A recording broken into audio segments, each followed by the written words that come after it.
हाय विद्यार्थियों, नमस्कार। आज हम पढ़ेंगे प्रकाश का परावर्तन, जिसमें सबसे पहले देखते हैं कि प्रकाश किसे कहते हैं। कि प्रकाश वह भौतिक कारक है जो विद्युत चुम्बकीय तरंग के रूप में क्या रहता है, संचरित रहता है तथा जिसमें किसी वस्तु को देखने में सहायता मिलती है। क्या होता है कि प्रकाश प्रकाश भौतिक कारक कहने का मतलब कि जो ऐसा प्रक्रिया जो सामने में होता है और विद्युत चुम्बकीय तरंग के रूप में क्या रहता है, संचरित रहता है। हाँ, तथा जिससे क्या होता है, किसी वस्तु को देखने में सहायता मिलती है, उसे ही क्या कहते हैं, प्रकाश कहते हैं। देखिए, यदि प्रकाश नहीं रहेगा तो हम किसी भी वस्तु को नहीं देख पाएंगे। प्रकाश की सहायता से ही हम किसी वस्तु को देख पाते हैं। तो कैसे देखते हैं, एक बार हम किरण आरेख द्वारा हम समझते हैं। मान के चलो यहाँ कोई खंभा है, ठीक, और यहाँ से कोई व्यक्ति उसे देख रहा है। तो देखेगा कब, जब प्रकाश की किरण नहीं रहेगा। जहाँ पे प्रकाश की किरण इधर नहीं रहेगा तो हम इस वस्तु को क्या कर सकते हैं, इस वस्तु को नहीं देख पाएंगे। इस वस्तु को क्या नहीं कर पाएंगे, देख नहीं पाएंगे। कोई भी वस्तु को देखने के लिए क्या होना चाहिए, प्रकाश आवश्यक है। तो क्या होता है, मान के चलिए किसी बिंदु स्रोत से, यहाँ से मान के चलिए सूर्य का प्रकाश आ रहा है, ठीक, ढेर सारा आएगा, लेकिन समझने के लिए हम एक ही किरण आरेख से समझेंगे। क्या होगा, इस पे पड़ेगा और टकरा कर इसकी आँख में पड़ेगा, ठीक, इसकी आँख में पड़ेगा, तब जाके हमको इस वस्तु दिखाई देगा। इसे तो प्रकाश समझ गए। इस प्रकाश से संबंधित एक ऑब्जेक्टिव आता है, बीवीआई है, जो कि प्रकाश पूछेगा कि प्रकाश किस माध्यम में गमन करता है। तो प्रकाश सीधी माध्यम में गमन करता है, ठीक। उसके बाद हम चलते हैं कि प्रकाश की विशेषता। तो प्रकाश की विशेषता हम क्या जानते हैं, प्रकाश क्या बनाता है, छाया बनाता है। और दूसरा, यह सीधा रेखा में गमन करता है।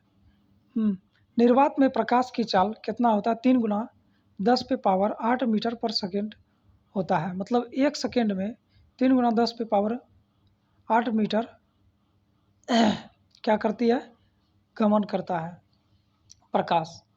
तो ऑब्जेक्टिव में आएगा कि निर्वात में प्रकाश की चाल कितना होता है, 3 गुना 10⁸ मीटर पर सेकेंड।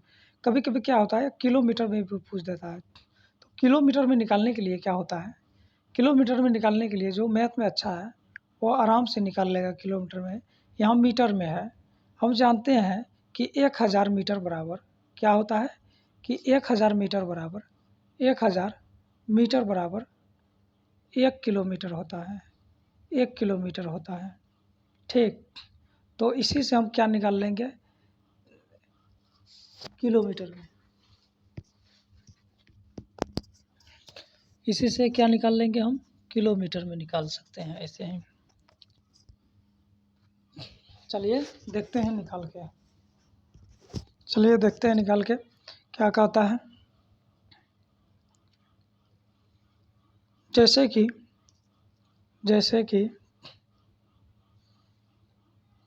3 गुना 10⁸ है, तो 10 जीरो लिख दो, 1 2 3 4 5 6 7 8 9 और सॉरी 8 8 जीरो 2 2 4 4 2 6 2 8 हो गया।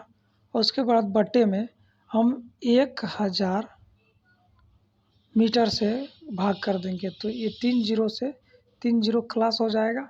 तो कितना बचेगा, 3 गुना 10⁻² 2 2 4 1 2 2 4 1 5 जीरो बचेगा, 5 किलोमीटर पर घंटा हो जाएगा, ठीक।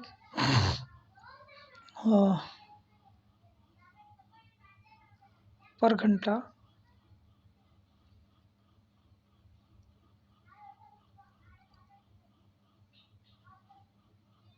किलोमीटर।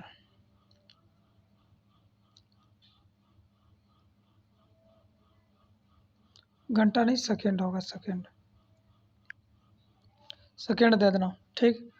और उसके बाद देखेंगे किरण किसे कहते हैं। तो किरण वह उस कारक को कहते हैं, मतलब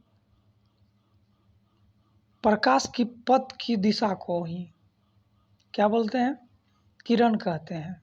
किरण भी क्या होता है, हमेशा सीधी रेखा में गमन करता है। जैसे रात में बल्ब बढ़ते देखिएगा, उसमें से इस तरह का किरण निकलता हुआ दिखाई देता है, उसी को किरण कहते हैं। और अगला है कि किरण पुंज, किरण को एक बात बताते हैं, किरण को इस तरह से इस चिन्ह से सूचित किया जाता है किरण को। अगला है क्या कि किरण पुंज किसे कहते हैं। किरण पुंज, यार किरण पुंज, पुंज मतलब क्या होता है, गुच्छा, समूह। तो किरण पुंज मतलब किरणों के समूह को किरण पुंज कहते हैं, बस। अब किरण पुंज कितना प्रकार का होता है, तो किरण पुंज मुख्य रूप से 3 प्रकार का होता है। एक होता है समांतर किरण पुंज, ऐसा किरणों के समूह जो एक दूसरे का क्या हो, समांतर हो, उसे समांतर किरण पुंज कहते हैं। और अभिसारी किरण पुंज मतलब किरणों का ऐसा समूह, किरणों का ऐसा समूह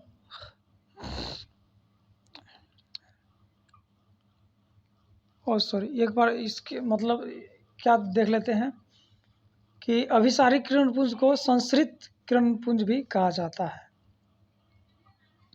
अभिसारी मतलब क्या हो गया कि एक ही जगह पे क्या हो, किरण पुंज आए, प्रकाश की जितना भी किरण पुंज होता है एक ही बिंदु पर मिले, उसे अभिसारी किरण पुंज कहते हैं। क्या बोलेंगे, ऐसा किरण पुंज, ऐसा किरण पुंज जो एक ही बिंदु पर मिलती हो, उसे अभिसारी किरण पुंज कहते हैं, जो जिसे संश्रित भी बोला जाता है।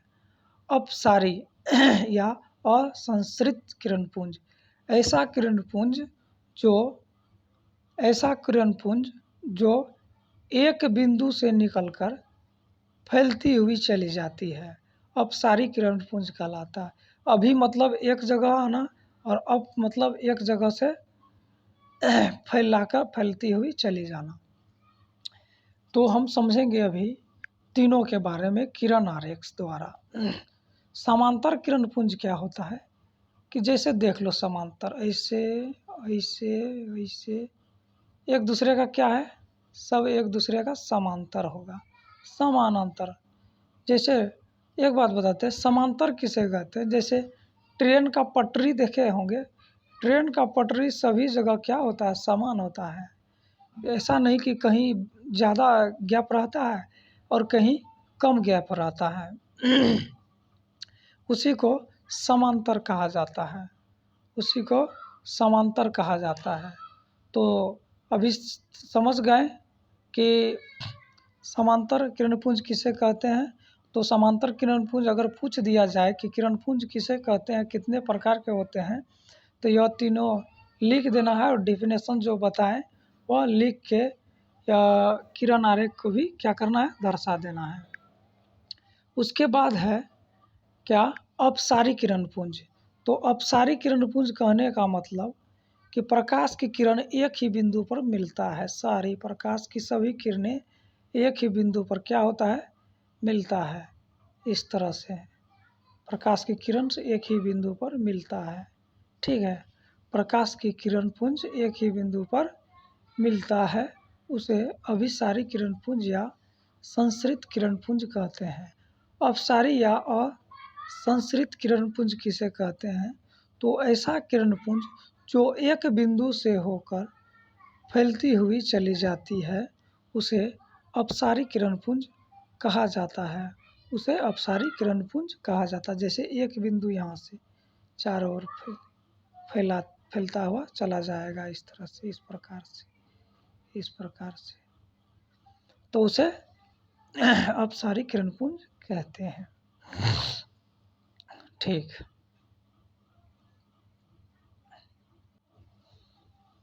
जैसे यहाँ हम डिफिनेशन लिखा दिए हैं, समांतर किरणपुंज यदि किरणों की समूह एक दूसरे के समांतर हो तो उसे समांतर किरणपुंज कहते हैं।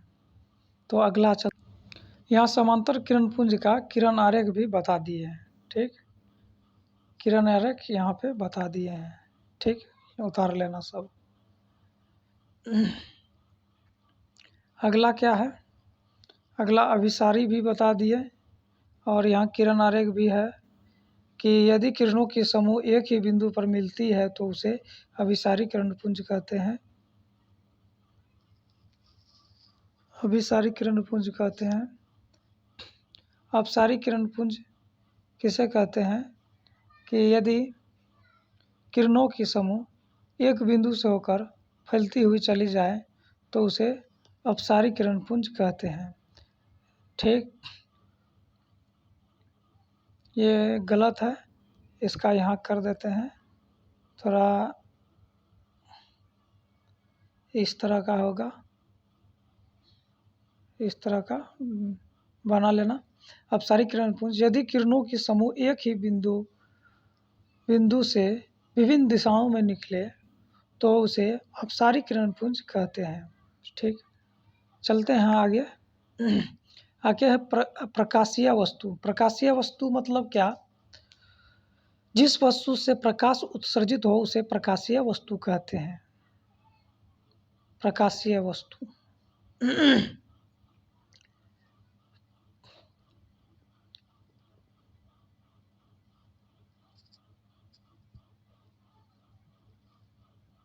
और सॉरी, प्रकाशीय वस्तु नहीं होगा।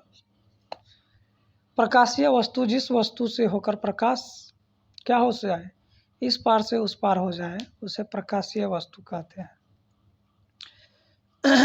जैसे प्रकाशीय वस्तु तीन प्रकार का होता है, पारदर्शी वस्तु और पारभासी वस्तु और अपारदर्शी वस्तु। पारदर्शी वस्तु ऐसे पदार्थ जिससे प्रकाश पूर्ण रूपेण आर पार हो जाए, तो ऐसे पदार्थ को पारदर्शी पदार्थ या पारदर्शी वस्तु कहते हैं। जैसे कांच हो गया, पानी हो गया।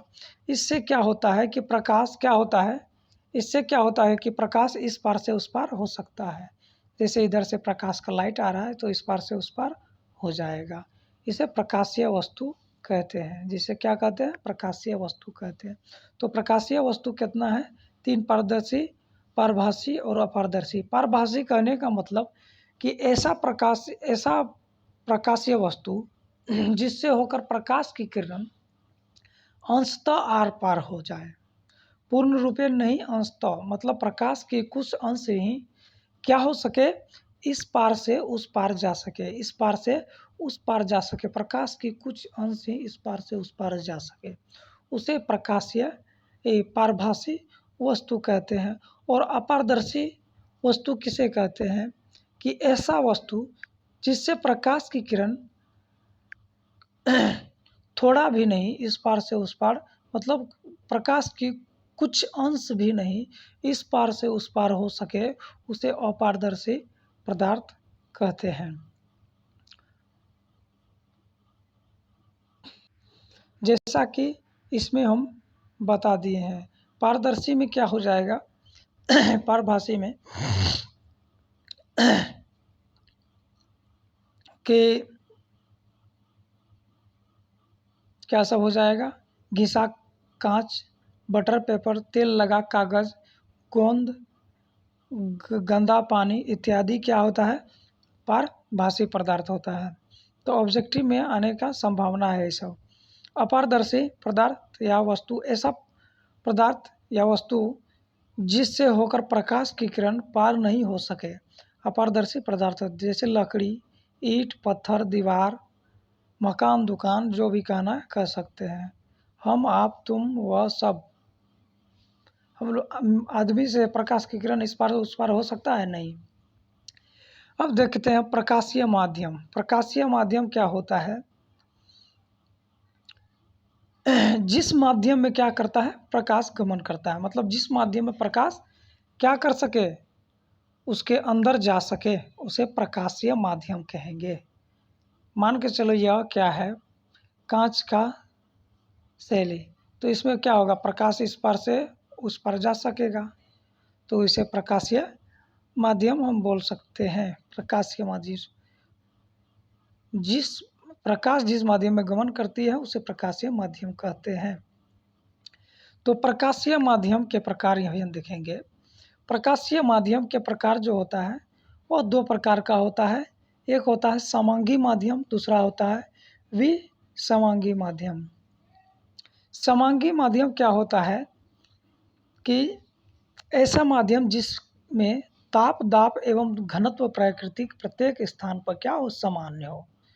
मतलब मान के चलो कि यहाँ पे यह पानी है, ठीक, तो इस पानी में क्या होगा, शुद्ध पानी है, तो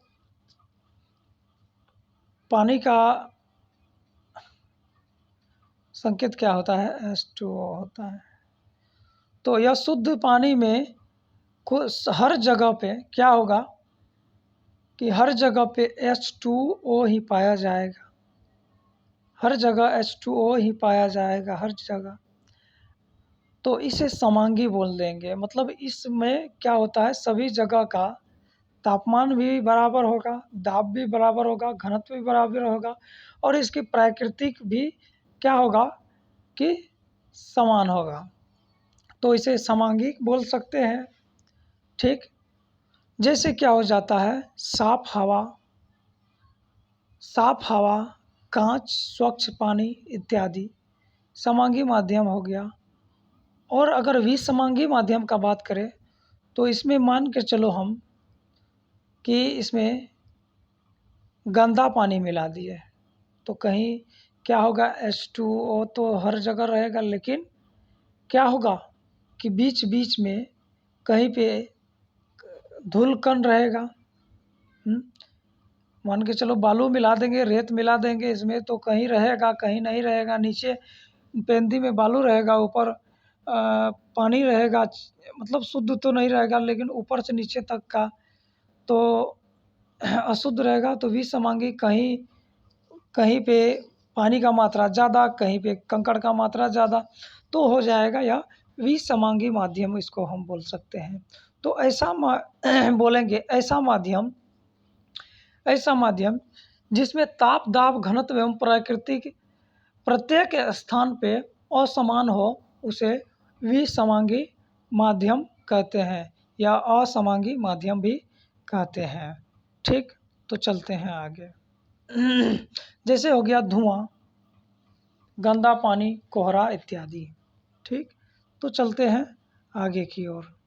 अब है छाया। छाया क्या है, जब प्रकाश किसी अदीप्त वस्तु पार नहीं कर पाता है, जब प्रकाश क्या होता है कि जब अदीप्त वस्तु को पार नहीं कर पाता है, तो उस वस्तु के पीछे एक अंधेरा क्षेत्र बन जाता है। क्या होता है, एक अंधेरा क्षेत्र बन जाता है, जिसे छाया कहते हैं। जिसे क्या कहते हैं, छाया कहते हैं। जैसे फॉर एग्जांपल से समझते हैं, क्या है, यहाँ पे कोई खंभा है, यहाँ सूर्य का प्रकाश पड़ेगा तो इस पे पड़ेगा सूर्य का प्रकाश।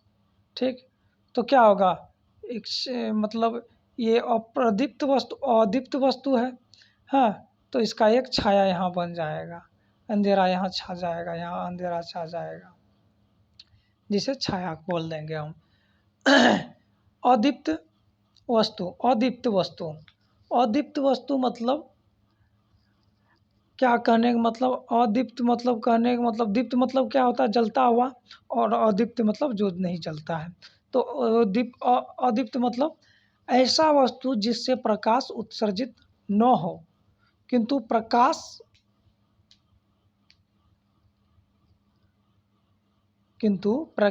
की उपस्थिति में चमकता है, ऐसे वस्तु को क्या बोलेंगे, अदीप्त वस्तु कहेंगे। हाँ, मतलब प्रकाश की उपस्थिति में चमकता है, मतलब दिखाई देता है। ठीक, ईंट, दीवार, मिट्टी इत्यादि अदीप्त वस्तु हो गया। और क्या है, दीप्त या स्वदीप्त। तो ऐसा वस्तु जिससे प्रकाश उत्सर्जित हो दीप्त वस्तु कहते हैं, जैसे बिजली, बल्ब, तारा, सूर्य इत्यादि। तारा, एक बात बताते हैं, तारा के पास स्वयं के, या तारा को हटा देते हैं, तारा इसका एग्जाम्पल के लिए अच्छा नहीं है। ठीक, दीप्त या दीप्तिमान भी बोल सकते हैं। तो जिस वस्तु से प्रकाश उत्सर्जित होता है, प्रकाश निकलता है, उसे दीप्तिमान वस्तु या दीप्त वस्तु कहते हैं, या स्वदीप्त वस्तु कहते हैं। अगला क्या है कि प्रकाश का परावर्तन। जब प्रकाश का परावर्तन वीवीआई मान लो, बहुत बार आता है, हर एक बार आता है। एकमात्र ऐसा ही चैप्टर है जिस चैप्टर से 10 नंबर का सवाल आएगा, जिसमें ऑब्जेक्टिव रहेगा और 5 नंबर का रहेगा। 5 नंबर का लेंस दर्पण सूत्र दे देगा और एक परिभाषा रहेगा और ऑब्जेक्टिव रहता है। कुल मिला के 10 नंबर प्रकाश के परावर्तन चैप्टर से पूछता है। तो ये जो प्रकाश का परावर्तन अभी पढ़ने वाले हैं, यह हर एक बार आता है। तो प्रकाश का परावर्तन किसे कहते हैं, तो पहले समझ लो परावर्तन किसे कहते हैं। मान के चलिए ये क्या है, कोई चिकना वस्तु है, ठीक, और एक तरफ से क्या किया है, रंगीन किया गया है। इस तरफ से मान के चलो कि हम रंगीन कर दिए हैं। तो प्रकाश की किरण इधर से आएगा, पढ़ने के बाद क्या होगा, लौट जाएगा। ठीक, तो प्रकाश का परावर्तन समझेंगे डेफिनेशन। किसी बिंदु स्रोत से आती हुई प्रकाश की किरण, यहाँ से आ रहा है, दर्पण से परावर्तन के बाद, दर्पण है, क्या है, यह दर्पण है। परावर्तन के बाद, परावर्तन नहीं बोलेंगे यहाँ, परावर्तन तो अभी समझिए रहे हैं। किसी बिंदु स्रोत से आती हुई प्रकाश की किरण किसी चिकने एवं चमकीले सतह से, मान के चलो ये चिकना एवं चमकीला सतह है, टकराने के बाद लौट जाती है। उसी दिशा में क्या होता है, लौट जाती है। उसे प्रकाश का परावर्तन कहते हैं। उसे क्या कहते हैं, प्रकाश का परावर्तन कहते हैं। यहाँ समझते हैं अच्छा से। यहाँ जब प्रकाश की किरण किसी चिकने सतह पर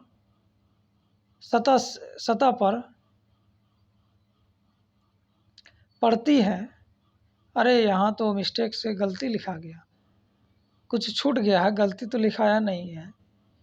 तो यहाँ लिखेंगे जब प्रकाश की किरण, बता देते हैं, जब प्रकाश की किरण किसी चिकने सतह पर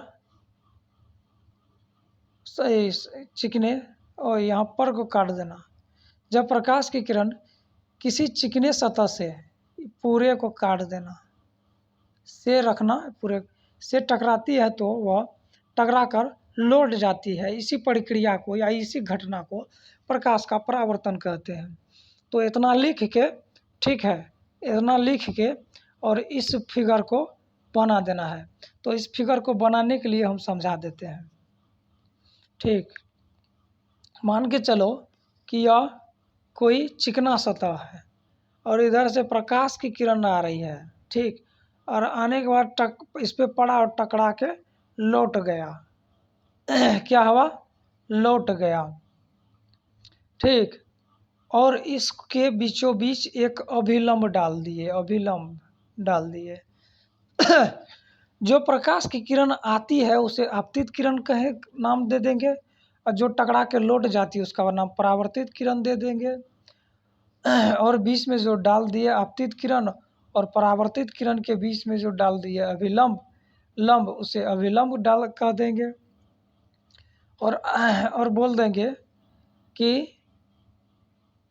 आपतित किरण और आपतित किरण और अभिलंब के बीच जो कोण बनेगा उसे आपतन कोण बोल देंगे। और परावर्तित किरण और अभिलंब के बीच जो कोण बनेगा उसे परावर्तन कोण बोल देंगे। हाँ, तो देखो यहाँ इस चिकने सतह में एक तरफ से इस साइड से रंगीन किया गया है। और आपतन बिंदु किसे कहेंगे कि आपतित किरण आपतित किरण पहले हटा देते हैं फिर से। आपतित किरण, हाँ, आपतित किरण परावर्तक सतह के जिस बिंदु पर पड़ रहा है ना उसे आपतन बिंदु बोल देंगे। ठीक, एक साइड से क्या किया गया है, कलाई किया हुआ, मतलब रजित किया हुआ है। ठीक, चलते हैं आगे। और इसमें ध्यान देना कि जो होता है ना, यह इस तरह का जो फिगर बना है इसमें आपतित कोण और आपतन कोण और परावर्तन कोण क्या होता है, आपस में बराबर होता है। ठीक है, तो इतना समझ गए, तो चलते हैं आगे की ओर।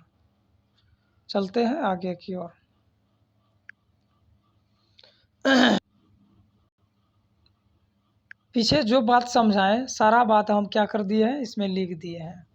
क्या है, प्रकाश की किरण जिस सतह पर पड़ती है उस सतह को परावर्तक सतह कहते हैं। मतलब मान के चलो यह एक सतह है और इस पे प्रकाश का किरण पड़ा, इसी सतह को परावर्तक सतह बोल देंगे। ठीक, सॉरी, इसी सतह को क्या बोल देंगे, परावर्तक सतह बोल देंगे। अगला क्या है कि किसी बिंदु स्रोत से आती हुई प्रकाश की किरण को आपतित किरण कहते हैं। मतलब आने वाली किरण को क्या बोलते हैं, आपतित किरण कहते हैं। उसके बाद परावर्तक सतह से टकरा कर लौटने वाली किरण को परावर्तित किरण कहते हैं। अभी तुरंत बताएं। आपतित किरण परावर्तक सतह के जिस बिंदु पर टकराती है उस बिंदु को आपतन बिंदु कहते हैं। समझ में आया, पहले ही समझा चुके हैं फिगर में। आपतित किरण तथा परावर्तित किरण के बीच डाला गया लंब को अभिलंब कहते हैं। सब बता दिए हैं। आपतित किरण तथा अभिलंब के बीच बने कोण को आपतन कोण कहते हैं। इसे कोण आई से सूचित किया जाता है। सारा समझा दिए हैं। परावर्तित किरण तथा अभिलंब के बीच बने कोण को परावर्तन कोण कहते हैं। ठीक, तो इसे आर से सूचित किया जाता है। यह ऊपर वाला क्या है, मिस्टेक से गलती लिखा गया, नीचे वाला सही है। ठीक है, तो अगला देखते हैं। इसे आर से सूचित किया जाता है। परावर्तक सतह के एक तरफ चिकना एवं चमकीला होता है और दूसरी तरफ रजित किया हुआ रहता है। पहले बता दिए हैं। हाँ, मतलब कलई किया रहा।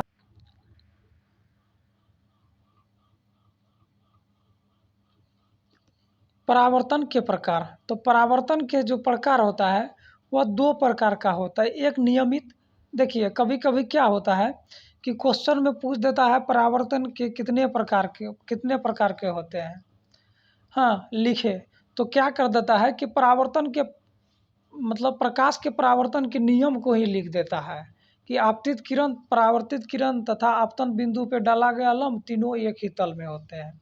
और दूसरा, आपतन कोण और परावर्तन कोण आपस में बराबर होते हैं। यही नियम लिख देते हैं। तो नहीं लिखना है, वह गलती है। ठीक है, वह परावर्तन के नियम हो गया, यहाँ प्रकार पूछ रहा है। तो परावर्तन के प्रकार जो होता है ना, दो प्रकार के होते हैं। एक होता है नियमित परावर्तन, दूसरा आता है अनियमित परावर्तन। ठीक, तो नियमित परावर्तन किसे कहेंगे कि ऐसा प्रकाश किरण पुंज जो किसी परावर्तक सतह पर समांतर टकराता है, यानी समांतर पड़कर समांतर ही क्या होता है, लौट जाता है, जैसे कि यहाँ फिगर में बताए हैं। ठीक, तो समांतर क्या होगा, पढ़कर समांतर क्या होगा, लौट जाएगा। मतलब समांतर टकराकर समांतर ही क्या होगा, लौट जाएगा। उसे नियमित परावर्तन कहेंगे। उसे क्या कहेंगे, नियमित परावर्तन कहेंगे। मतलब समांतर प्रकाश की किरण आएगा और समांतर ही क्या होगा, टकरा कर लौट जाएगा, उसे नियमित परावर्तन कहेंगे। ठीक है, जैसा कि यहाँ समझा दिए हैं। ठीक, और अगला क्या है, अनियमित प्रकाश का परावर्तन। अनियमित प्रकाश का परावर्तन, तो इसमें क्या होगा कि ऐसा किरण पुंज अनियमित ऐसा किरण पुंज, ऐसा नहीं बोल लाएंगे यार, ऐसा नहीं लिखना है,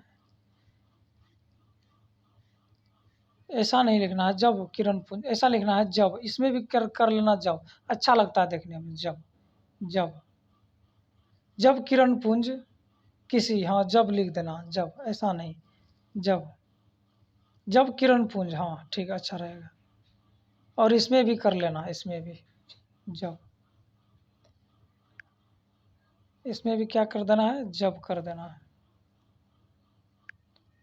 जब, इसमें जब लिख देना। जब किरण पुंज, जब किरण पुंज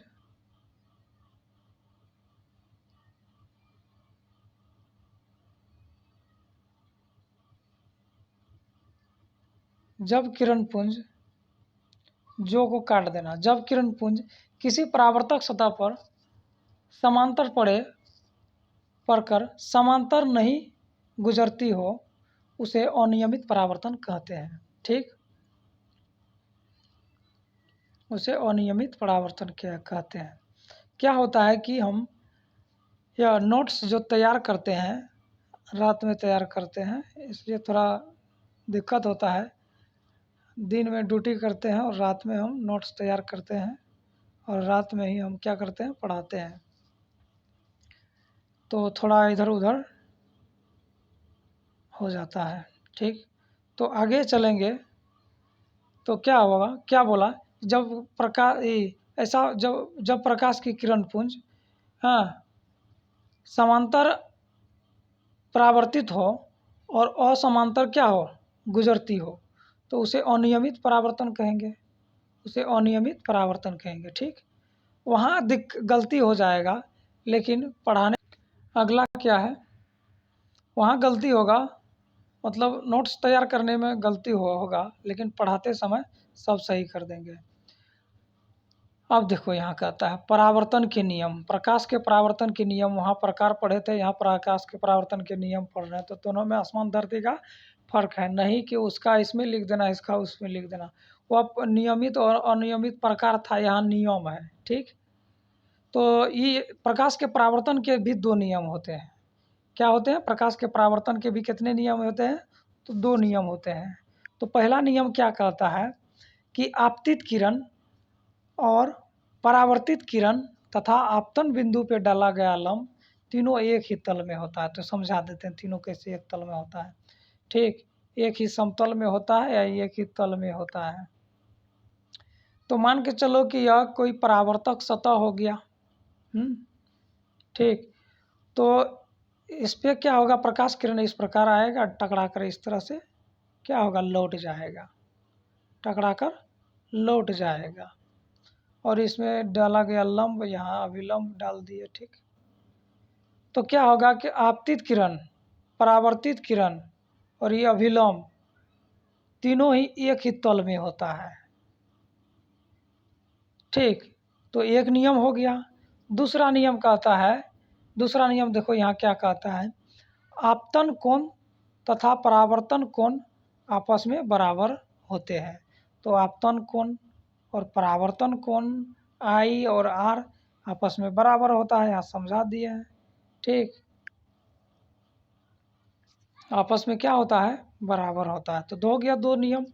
अब उसके बाद पढ़ेंगे कि प्रतिबिंब किसे कहते हैं। उसके बाद क्या पढ़ना है कि प्रतिबिंब किसे कहते हैं, तो ध्यान देना।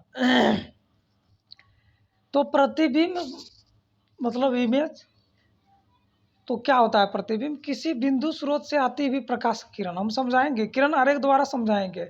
फिजिक्स में हर थ्योरी, हर टॉपिक को हम किरण आरेख द्वारा समझाएंगे। क्या है कि किसी बिंदु स्रोत से आती हुई प्रकाश की किरण परावर्तन के बाद जिस बिंदु पर मिलती है या मिलती हुई प्रतीत होती है उसे प्रतिबिंब कहते हैं। उसे क्या कहते हैं? प्रतिबिंब कहते हैं। इस चैप्टर में तो पूरे प्रतिबिंब पर ही चैप्टर है, मतलब पूरे प्रतिबिंब पर ही यह पूरे चैप्टर है। ठीक, तो चलते हैं आगे। तो प्रतिबिंब समझाएंगे कि किसे कहते हैं। मान के चलो कि हम यहाँ प्रतिबिंब समझा देते हैं। अभी प्रतिबिंब का थोड़ा सा झलक दे देते हैं और आगे पढ़िएगा तो प्रतिबिंब और अच्छा समझ में आएगा। ठीक,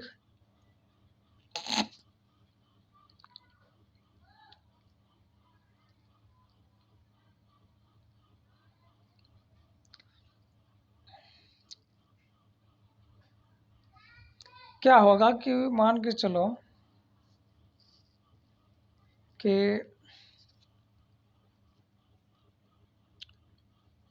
समतल दर्पण में कैसे समझाएंगे।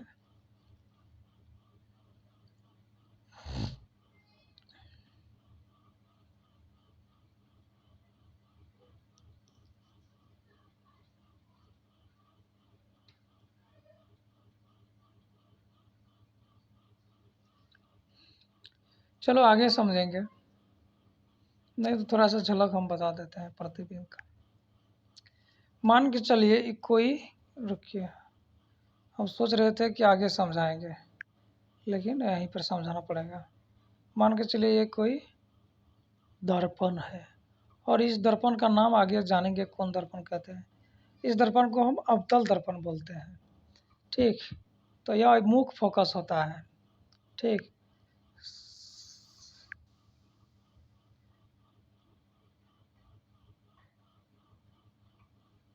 यह क्या हो गया?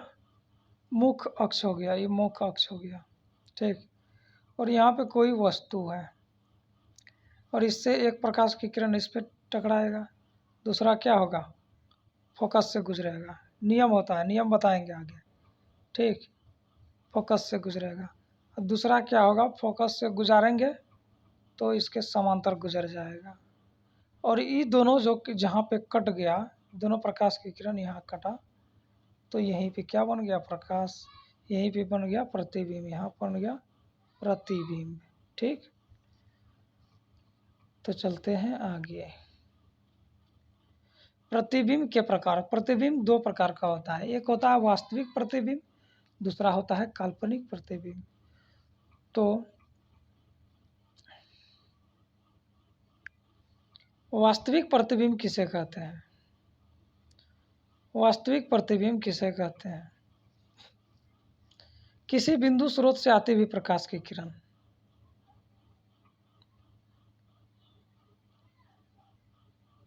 यहाँ एक चीज हम बताए थे कि मिलती है या मिलती हुई प्रतीत होती है, मिलती है या मिलती हुई प्रतीत होती है।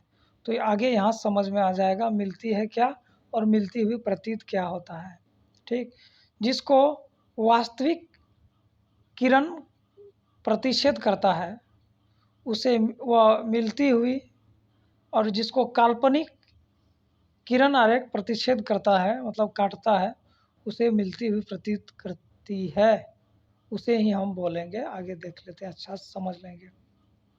वास्तविक प्रतिबिंब किसी बिंदु स्रोत से आती हुई प्रकाश की किरण परावर्तन के बाद किसी बिंदु पर मिलती है उसे वास्तविक प्रतिबिंब कहते हैं। मान के चलो यहाँ क्या है, यहाँ ध्यान दो, यहाँ क्या है? यह एक दर्पण है और कैसा दर्पण है? अवतल दर्पण है। अवतल दर्पण और उत्तल दर्पण दोनों में प्रतिबिंब बनता है। दर्पण भी जानेंगे क्या होता है, दर्पण का पूरे नाना दादा सब वो कर देंगे। ठीक है, तो यहाँ देखो क्या है कि यह अवतल दर्पण है, इस पर यह क्या है? मुख अक्ष है। क्या है? मुख अक्ष हुआ ये, और यहाँ पे कोई वस्तु है, वस्तु से एक प्रकाश किरण गया, टकरा कर लौट गया, लेकिन समांतर देखो इसका मुख अक्ष के समांतर जा रहा है ना, तो हमेशा मुख फोकस के से ही गुजरेगा, फोकस से ही गुजरेगा। ठीक है, और दूसरा क्या हुआ? दूसरा दूसरा इस तरह से गया और इस तरह से लौटा, ठीक। तो यहाँ प्रतिबिंब बन गया, ठीक। देखो इसका किरण आरेख का टोटल 4 किरण आरेख खींचने का नियम है किरण आरेख का, तो बताएंगे हम। तो यहाँ फिगर अभी दूसरा नियम से बनाए और पहले जो बना था वह दूसरा नियम से बना था। ये भी नियम चलता है और वो भी नियम, जो नियम बताए वो भी नियम चलेगा। तो आगे हम समझेंगे कि किस प्रकार से किरण आरेख खींचा जाता है, तो उसमें यह क्लियर हो जाएगा जो पहले बताएं और अभी जो बताएं, ठीक, पता चल जाएगा, ठीक। तो चलते हैं आगे। तो इसमें देखना, इसमें क्या हुआ था, रुको एक बार और समझा देते हैं। इसमें क्या हुआ था कि वास्तविक किरण आरेख इसको काटा था, यहाँ पे वास्तविक किरण आरेख काटा है, कहीं पे डॉट डॉट लाइन वाला नहीं है। वास्तविक किरण आरेख तो वास्तविक, हाँ, यह मिलता है और दूसरा मिलता हुआ प्रतीत होता है, वो देखते हैं कहाँ है।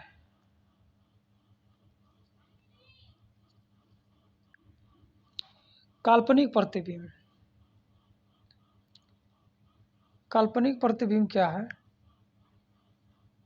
किसी बिंदु स्रोत से आती हुई प्रकाश की किरण परावर्तन के बाद मिलती हुई प्रतीत होती है, ठीक। मिलती हुई क्या होती है? प्रतीत होती है। तो यहाँ देखना मिलती हुई प्रतीत किस तरह से होती है। यहाँ एक उत्तल ले लिए, वहाँ अवतल लिए, तो यहाँ उत्तल ले लिए। तो इस तरह से ये मुख्य फोकस हो गया।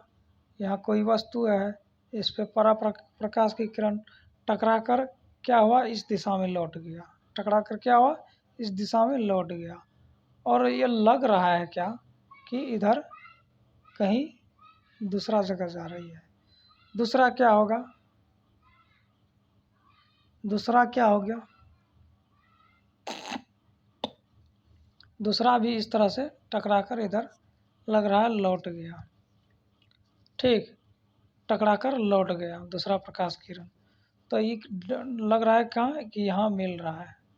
तो जहाँ प्रतिबिंब कहाँ बना, यहाँ बन गया प्रतिबिंब। तो ये डॉट डॉट लाइन से जो प्रतीत, मतलब कटता हुआ प्रतीत हुआ, हाँ, तो इसी को काल्पनिक प्रतिबिंब कहते हैं। इसी तरह से हम उसको दर्शाते हैं, ठीक।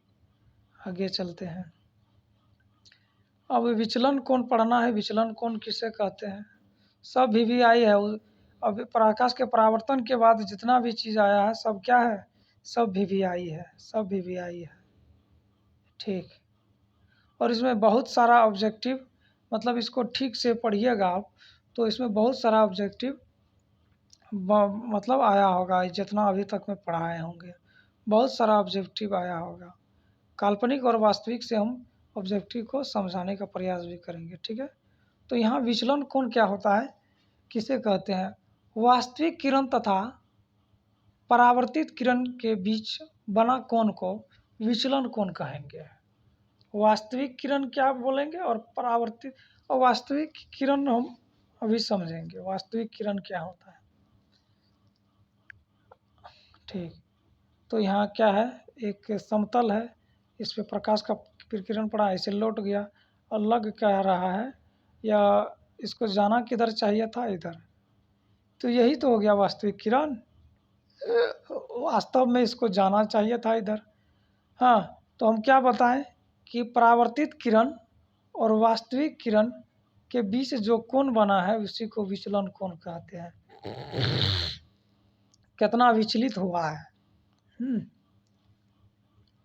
फिगर से समझने में बहुत आसानी होता है। अगला क्या है, यदि कोण आई बराबर कोण आर का मान हो तो विचलन कोण निकालने का फॉर्मूला, यदि कोण आई और कोण आर का मान निकालना हो तो क्या लिख देंगे, विचलन कोण बराबर 180 डिग्री माइनस 2x निकल जाएगा।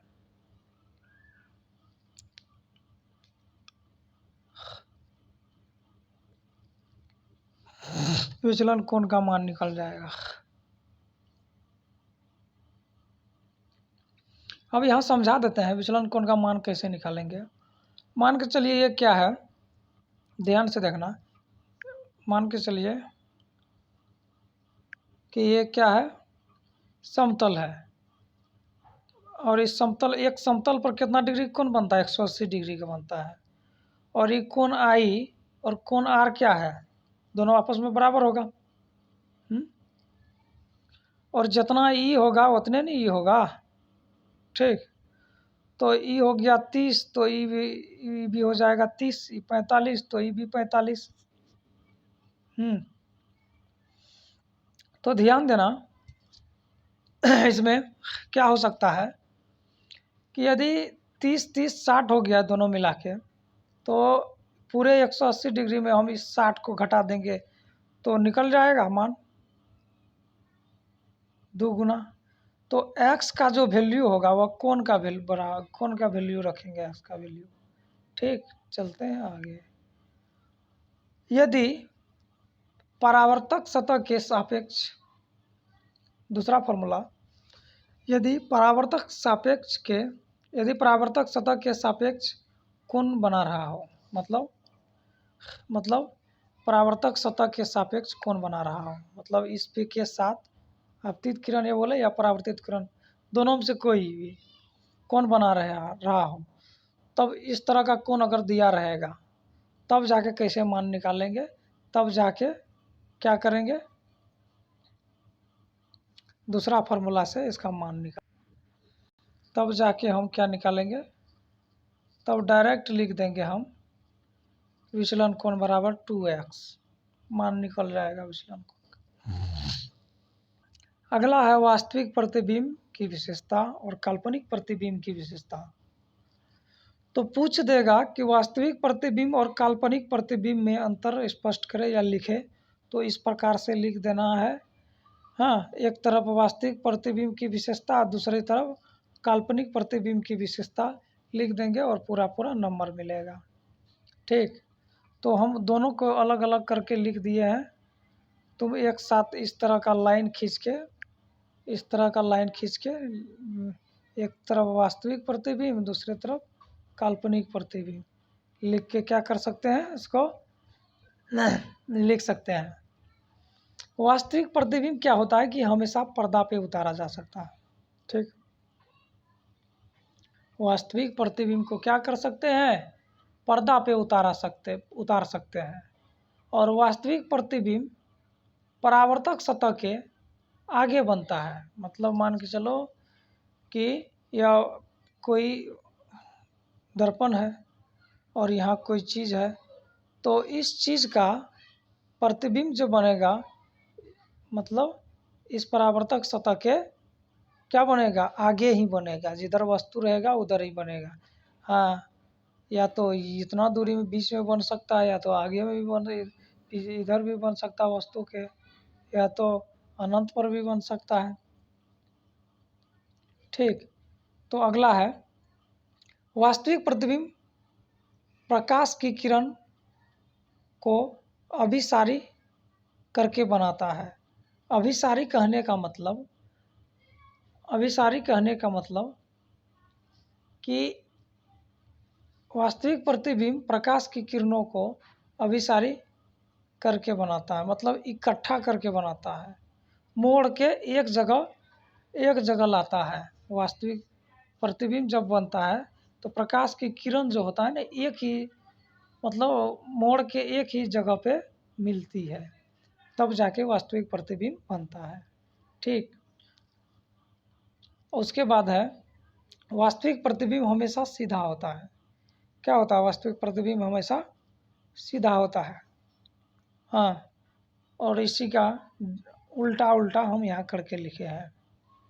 इसे पर्दे पर उतारा नहीं जा सकता है। काल्पनिक प्रतिबिंब को क्या कर सकते हैं, पर्दे पे उतारा नहीं जा सकता है।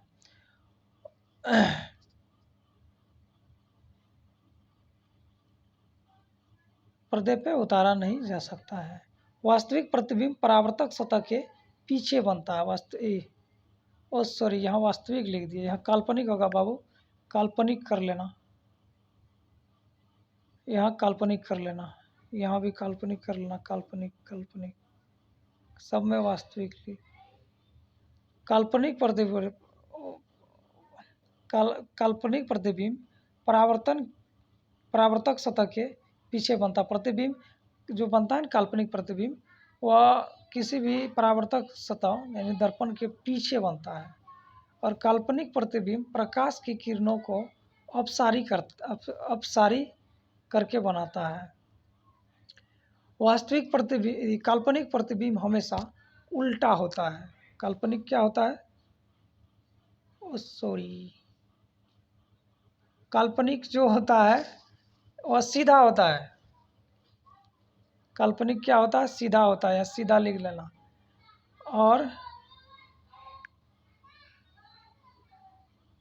काल्पनिक हमेशा क्या होगा?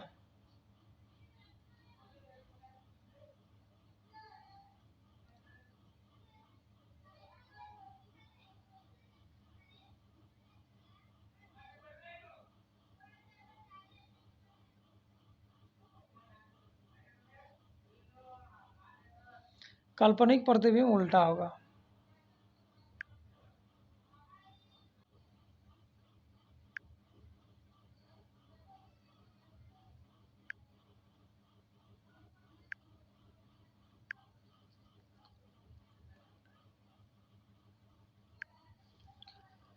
यहाँ उल्टा लिख देना। वास्तविक प्रतिबिंब उल्टा होता है, काल्पनिक सीधा होता है। ठीक यार,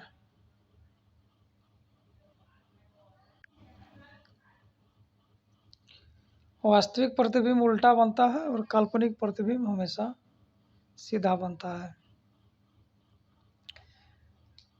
दर्पण होता है कभी कभी ध्यान कहीं दूसरा जगह रहता, लिखते हैं कुछ तो हो जाता है, लिखाया हुआ चला जाता है। मतलब नोट्स जब तैयार करते हैं दोबारा हम नहीं देखते हैं क्या हुआ, मतलब क्या मिस्टेक है उसमें, नहीं देखते हैं। तो अगला देखते हैं क्या है? दर्पण। ऐसा वस्तु जो एक तरफ क्या हो, दर्पण किसे कहते हैं? ऐसा वस्तु एक तरफ चिकना एवं चमकीला हो तथा दूसरी ओर रचित किया हो और जिसमें प्रकाश परावर्तन संभव हो, उसे दर्पण कहते हैं। ठीक,